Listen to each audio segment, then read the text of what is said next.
Welcome to the SDA Housing Podcast, brought to you by NDIS Property Australia. Before starting this episode, we need to provide a general disclaimer. Information contained in this podcast is general in nature only. It does not take into account the objectives, financial situation, or needs of any particular person. You need to consider your financial situation and needs before making any decisions based on the information in this podcast. And you should consider seeking independent and professional advice for your personal circumstances. All right, let's begin. Hello everybody, my name is Minh and I'm your co-host today from NDIS Property Australia, and you're listening to the SDA Housing Podcast, a show that explains, highlights, guides and brings awareness about all things SDA in this ever-changing NDIS world. Today there's three of us here on the show, and it's myself and Debbie and Hello. Charlotte. Hello ladies. Hi. Hello, Minh. Debbie, who we have here as our new special guest speaker here with us. Yes, welcome, Charlotte. Charlotte is the newest member to our team. So she is admin support, helping us in all different aspects of our business. So we thought we'd bring her in on an episode first day so she can get thrown in the deep end. And Charlotte is actually going to be asking us a little bit about what makes us different. Now, this is part two of our series, What Makes Us Different. And this is because Erin's been on our back for 6 months now, asking us when we're going to do part two of this little topic. And we thought, Erin's heading off to Mount Isa for 3 weeks on her little trip for university, and it'd be nice to break it in by having a new person on the team, one of Erin's friends who now has joined our team, to ask us about who we are, because she really is new to this NDIS world with us. But in this episode, I guess she can hear firsthand from myself and Debbie as to what makes us different, I guess, yeah. So, Charlotte, how are you finding the day so far with us? Yeah, it's been great. I've really enjoyed it. Everyone's really lovely. I'm just really happy to be here. Good. Well, if anyone gives you trouble, you let me know, okay? Yeah, absolutely. Particularly this one here, Erin. Yeah. Yes, definitely. So you have the questions in front of you. Feel free to choose how you want to and what you want to ask us, and we'll go from there. Okay, perfect. I guess we'll get started with, what is your vision? No one's ever asked us that question, Debbie. What is our vision of our business here? I think our vision is to help Australia build SDA, full stop, because it's really not easy to do that. And a lot of knowledge is needed by all different stakeholders. So that's what this podcast is about. That's what our websites and landing pages and ebooks are about, is spreading knowledge and spreading awareness, because the more that information gets out to the more people, then the more people can actually build these properties to house Australia's disabled who need these very high-spec properties. But Debbie, if I was in Charlotte's shoes, being a new person in the office, I would say, well, as a critic, I'd say, well, that's a pretty okay vision, but surely there's everyone else that have the same vision as we are doing SDA around Australia. What's so unique about our vision, I guess? Is it any different from everyone else's in the SDA market at all? What do you think? Well, I think certainly other people who maybe are doing what we're doing in terms of selling it are doing it mainly for the money, for the profit. A lot of investors see the bottom line and the higher returns, and that's why they get into it. And obviously that is certainly why we're doing what we're doing. You don't run a business without wanting to make profit from it. But I just see the way that we have developed our education materials, if you like. That's what our vision is about, is just getting the word out. Mm. Charlotte, do you have any questions about that topic there? Is it good enough for an answer for you? Yeah, that's great. Just kind of backpacking off that, I guess. How does your company challenge the status quo? Another hard question that I wrote down many months ago and I have the answer for. Well, how do we challenge the status quo? So, Debbie, in layman terms, what does that mean, that question? I have no idea. Well, okay, okay, sorry. The status quo in terms of of how things are normally done? Yeah, status quo. Here's a simple answer. Everything that we do in terms of our sales and marketing, our education, our service, the things that we're getting involved with in the NDIS side of things, with SDA and non-SDA, I think is done differently. We try to think outside the square. We try to deliver the service and the product differently from the rest of the market. And first step really is in-house. We are all internally here, the staff members here, all 15 of us. We don't come from the NDIS market. We don't come from the property market. Except myself and Grace only, really, and Rowan. But everyone else is pretty much outside of this industry here. So we bring a different element of thinking and doing. That's to start off with. And we see what people are doing out there in terms of providers or developers or builders or marketers or whatnot.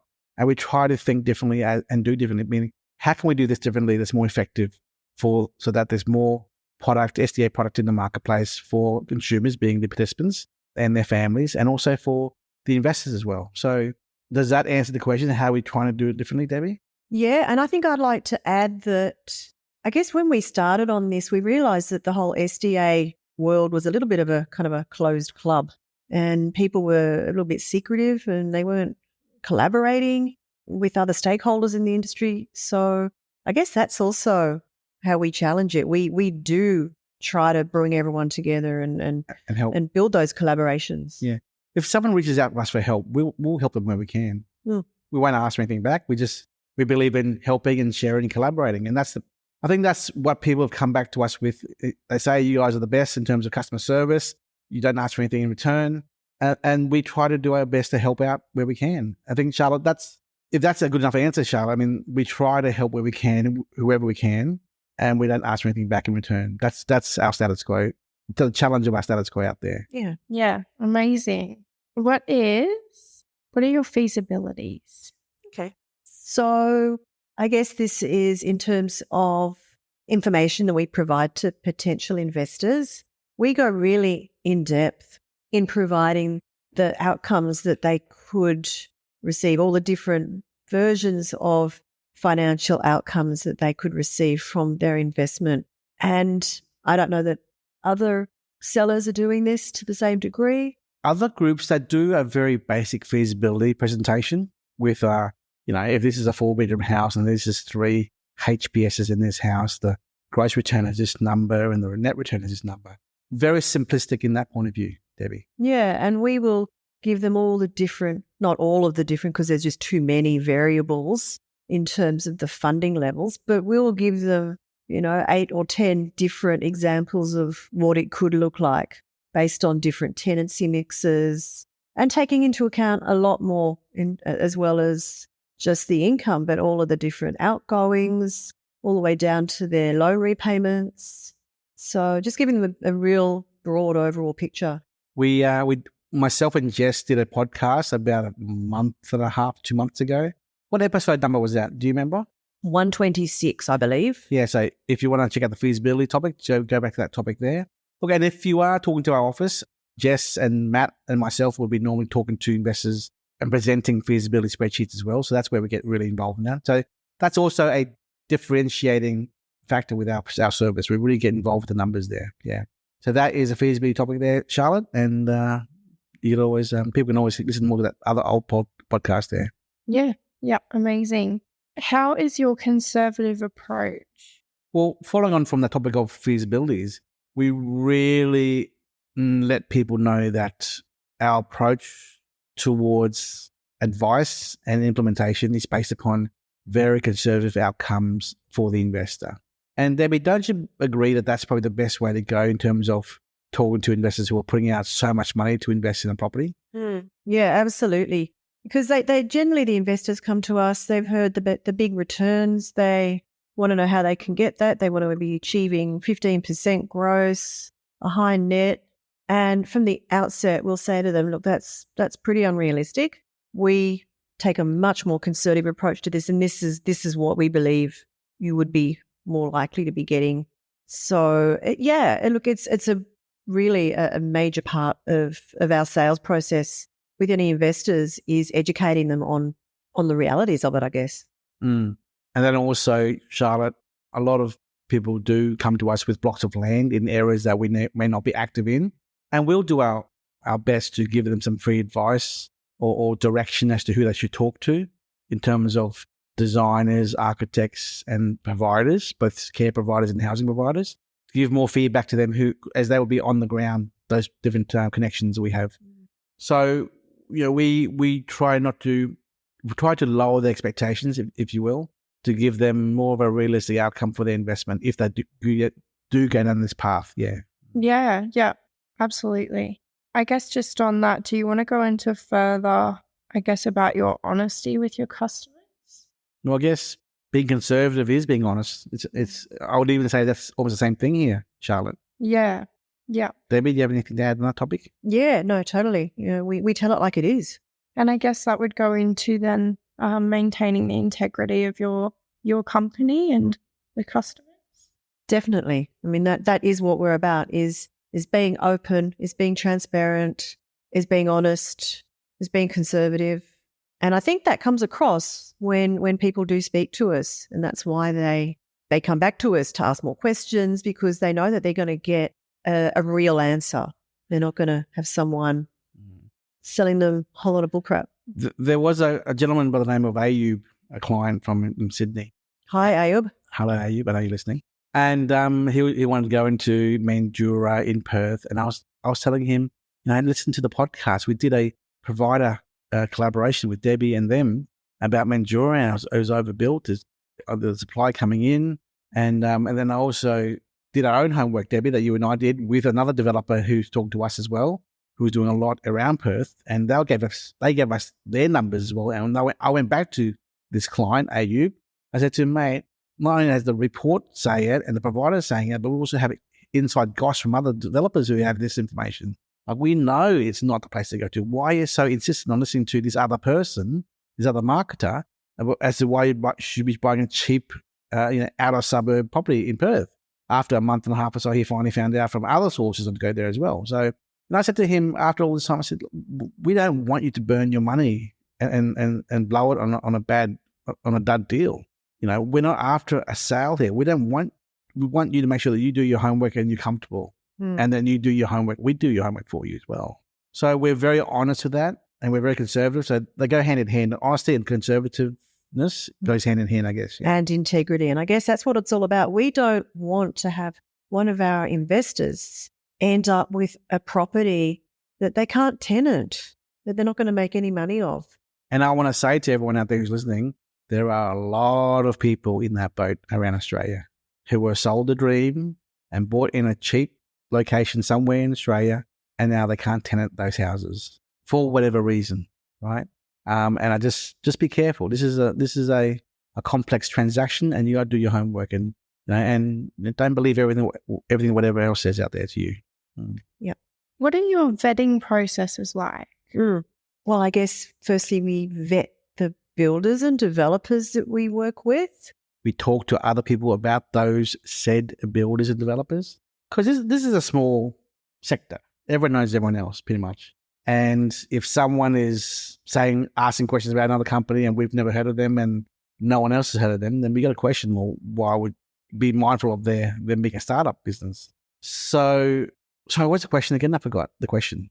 What are your vetting processes? Yeah. I think it starts off with, Debbie, the data, isn't it? Yeah.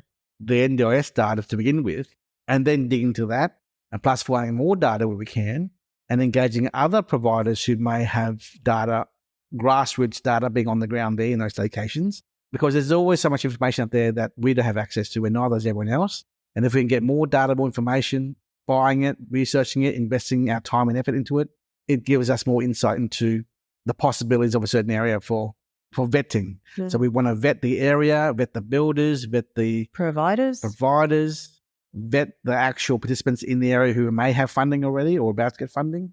So it's just, we want to get as much information as possible is the key word. Yeah. And so that really goes into our research and data, research team that go into every bit of data that we can find and every bit of information we can find. The biggest vetting I think we do that no one really talks about is vetting the investor. I was just going to say that. Beat me to it. Why, Mr. Investor, are you doing this? What did you hear? Who did you talk to? Are you sure about this? Can you afford this? What if things go wrong? Can you afford a 6-month empty house and repayments on the house, the mortgage for 6 months? So we're not after the quick transaction here. We're after the realistic outcome for the investor, knowing full well what the possibilities are, good and bad, and to hold their hand where we can. And that's all we can do. We'd rather have, for every 10 buyers out there, we'd rather see 10 happy investors out there, no matter who they are, where they are coming from, rather than 10 unhappy investors for every 10 people. Sorry. Yeah. Yep. What's your networking like? I think that's one of our greatest strengths is that we have built a real good network throughout Australia. So we're, virtually in every state with the builders, the developers, the providers, the SIL organisations and the investors. So not just those people, also the assessors, the building designers and the architects and everybody who's involved. We're meeting more of them all the time because we're going to conferences and events around Australia. But more importantly, Debbie, Charlotte, we have had 20,000 downloads on the podcast. Yeah. So that's also bringing in people to us. Yes. So we're almost at 2,000 for the month of May. And at the very start, a year and 3 months ago, it was, a couple of hundred here and there, and it was just slowly growing. But now, through collaborations with other podcasters, to our e-newsletters, to our LinkedIn promotions and audiograms that Erin works hard with the staff to promote, there are people who are just coming to us because they listen to our podcast, and I love it. For example, there's a gentleman by the name of Sam. Sam was the father, I think. Yeah, father and son. They're a big developer in Melbourne. They came to us today. They're about to finish their 340 apartments in Melbourne in the next 2 months, and they wanted help in getting participants for their 34 apartments. And although we're not being asked to sell anything, we're fine. He's asked us, do we know people how we can help promote and get the word out there to get participants into these apartments? And we're in Spotswood in Melbourne, CBD, and we're happy to help out. Happy to. We have a network of providers and investors and participants out there, and we'd like to put the word out there on social media and whatnot, just to intro them to this developer to help fill up the apartments. Yeah. There's an old saying I keep on repeating all my life now, and that is, give without thinking and receive without forgetting. So in this case here, we want to help out where we can this developer to fill up the apartments and use our resources, digital and also word of mouth, to help give participants in the area around Melbourne CBD an opportunity to live in a brand new apartment, a very lovely apartment complex, ready in the next 3 months, 2-3 months' time. Yeah. Yeah. So I guess ultimately our network is such now that it doesn't matter where you are in the SDA world, we potentially can help you with whatever it is you're looking to do. We can probably put you in touch with the people that you need to do whatever it is that your venture involves. Charlotte, next question. On that, do you want to go on to your referrals for your company? We get a lot of referrals from other clients, from other providers as well, from other developers. We're continually networking. We're always expanding our network of people who want to come into the SDA market or become more efficient in their line of work in SDA. And we believe in helping out where we can, collaborating, supporting, and helping. That's it. I think if we're honest about this, Charlotte, just by helping people out there, participants who need SDA property to live in, or investors who want to on-sell their property that they don't want to hold anymore, we'll just help where we can. And that's it. So our way of doing business is just that we just want to help where we can. And that's bringing us more and more referrals. Yeah. And then just my last question is, how is your focus different from your competitors? I'll let Debbie do that, Debbie. I guess, again, it comes down to our vision and the fact that we're more than just a marketer and a real estate agent. Our vision is to bring everyone together in this industry to build SDA. And how different is we actually don't hide anything, Debbie. Yeah. If you ring, so you as an investor, if you were to ring up and talk to other SDA consultancy groups around Australia who are doing what they're doing in their backyard and ask them for advice or support or guidance or data, let's see if they really do help out. We have no problem telling people where we operate, what we do, what products we have coming on the ground, what's in our pipeline. People ask us, how many have you built and how many you've tenanted? And we tell the truth. We've got nothing to hide, nothing to be ashamed of. The market is the market. Prices are going up. Things are being delayed. Finance or valuations or tenancies or whatnot. We have no problem telling the truth, right? And we're always transparent with how we do business and how business should be done in the SDA market. If it's expensive by builders or providers, we say it as it is. There's no use in beating around the bush. So market conditions will change, be it interest rates, provider, SDA data coming out based upon government funding approvals, costs of construction and labour. Those things are out of our hands. They're market conditions. So we tell it as it is. If it's expensive, expensive. We say it as it is. And we tell them you can't afford it, don't do it. Right? We're just, again, back to the original point, we're very honest. So how we're different from other competitors is that we are very honest, we're very transparent. If someone rings up and asks us for our stock list and what we're promoting, Debbie, we give our stock list straight away. No questions asked. Absolutely. We have nothing to hide. Yeah. So that's what our focus is just to be upfront, be open, and create those collaborations, I guess. We get about 10 inquiries per day, every day. And, we're at almost 4,000 on a database of investors who are continually talking to us, emailing us, inquiring with us. And I reckon by the end of next year, we'll have 9,000 investors on a database who just want to know more and more. There is no rush. I want to tell everyone here who's listening, there is no rush for you as an investor to jump in to buy an investment property in the NDIS sector. If you're not comfortable, don't do it. Take your time. It's going to be here for a while. Yeah. I just actually did a few stats this morning, Min and Charlotte, and I was comparing the number of places in new build SDA compared to the number of SDA funded participants. Across Australia, there is a deficit of 17,500 places. Well, obviously, a lot of those participants are living in old dwellings, existing and legacy. But if you just look at the number of new build places, 17,500 participants are out there that don't have a place in a new build. Yeah, I know. So that demand is not going away, and there's no rush. Yeah. They're currently in the older homes. They won't necessarily all be moving in the next year. In 5 years, there'll be a lot more looking. In 10 years, probably even more. So, because it goes down to two things, Debbie, and again, this is people being people, Charlotte. If you're comfortable where you are and you're used to it and you don't like change, why change? That's just normal human behavior. That's number one. Number two, as Debbie keeps telling us all the time, the legacy funding doesn't stop yet until 10 years has passed since the start of the implementation of the NDIS scheme in that state. Correct, Debbie? correct. So therefore, in Queensland here, which began only, I think it's 4 years now. 4 years ago? Another 6. So we've got 6 years to go until legacy funding stops. So if they are comfortable where they are, Charlotte, they're going to stay where they are until they're kicked out or the funding stops. So obviously there's this transition period of getting them out of the older houses to the newer houses. Well, number one, there's not enough being built. That's number one. Number two, they're not ready to move yet. Or number three, they don't even know about this thing called the NDIS scheme or SDA funding yet. So, it takes time for change. And that's just, I know we're getting off track here, but yeah. Our vision, back to the first question, our vision is just to make sure that everyone's educated, all parties, all stakeholders involved in the whole process are working together. Keyword, collaboration and together, and being honest. If our vision truly is to see everyone honestly working collaboratively together to deliver the SDA housing for all participants around Australia who need help. That really is our vision. Yep. If we're doing a full circle here, Charlotte, that's the answer. Yep. I think that's what makes us different. Yeah.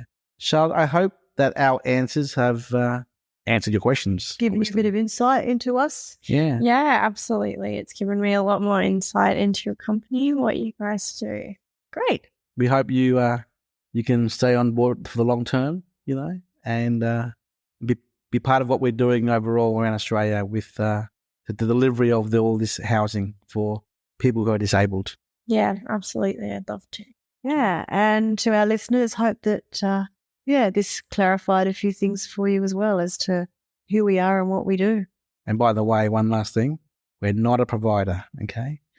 We are not. We are a property consultancy business who works with a lot of providers. Yeah. We keep on getting the same question. We don't know what you do. Okay. There you go. Anyway, thank you so much, Charlotte. Thank you so much, Debbie. Thank you. Bye-bye, all. Bye.